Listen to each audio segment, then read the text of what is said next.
Joe stays in the headlines. But before the draft, I'm playing NCAA, playing a big game against Alabama, getting a notification on my phone saying that the New York Football Giants want to trade, are seeking trades for Kadarius Toney.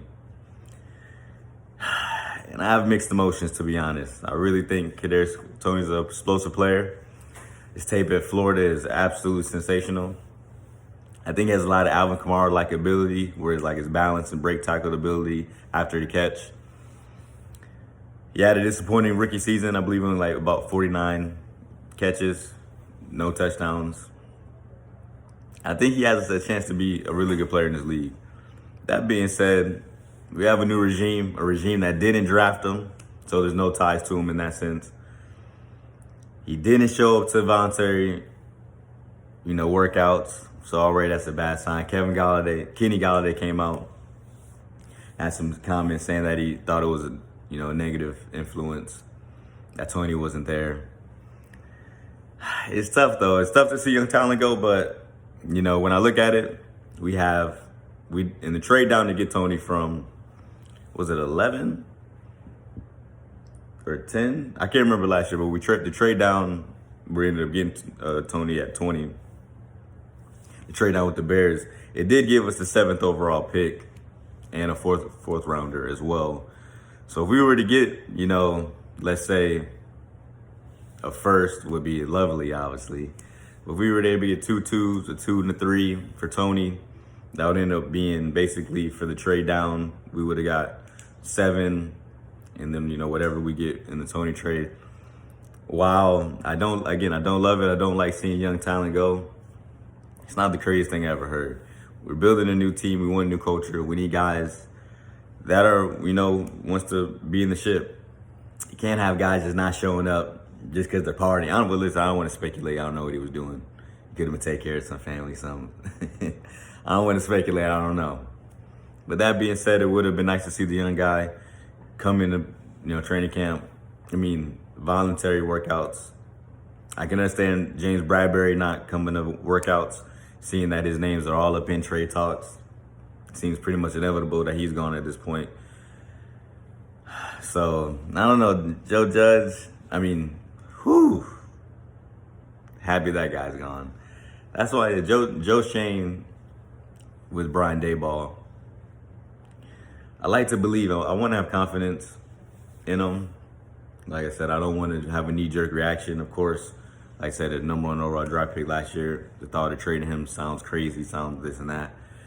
But there are ways you can make it make sense, and some that aren't, too far-fetched. It's not much of a reach.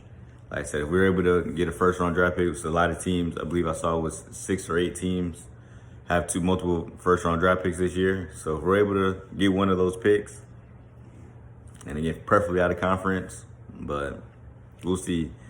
Kadarius Toney, like I said, go watch his Florida tape. If you think I'm joking when I say go watch his Florida tape, he looked like Alvin Kamara at times after the catch. The way with the break tackles, catching in traffic. His route tree wasn't the greatest, but he could definitely run multiple routes. Like I said, he's a scheme guy. If he basically, I'm pretty sure. Nah, well, again, let me start over. If he was in the offense similarly to like Deebo Samuel or like a Jaden Waddle, I think he could have had maybe similar years if health, allowed it and things like that. Now, again, that's with injuries, that's anybody can get hurt. That's just part of the game. So we didn't get a full dose of Kadarius Toney last year, especially being held back in Jason Garrett's offense, which everyone was held back. Which again, that's why I had the Freudian slip with Joe Judge. But I'm happy I brought it up because again, there's a lot of positivity going on with the Giants. A lot of change, a lot of movement towards a new culture. So if a guy doesn't want to be there, if a guy doesn't want to show up to voluntary, man, he has something better to do, I can understand it. And like I said, we have the 7th pick, who again, we need to get 5 and 7, we need to get a right tackle. Evan Neal, Charles Cross, Kwanu, like I said, I alluded to my last videos. I don't know about Kwanu anymore. Like I said, he's a little more guardy than I want. We need a right tackle. And I think Evan Neal is my number one option. Evan Neal, Charles Cross. We'll see. Okay, like I said, just like the previous Yankees video I made, I couldn't wait on the editor. I had to get this out quick because it just was too Joe Shane. Again, I don't want to bag on him. I'm going to try to be positive, be positivity. We'll see what happens. You can follow me on Master Bruce _ on Instagram and Spotify, Master Bruce CB. I appreciate you for watching the video.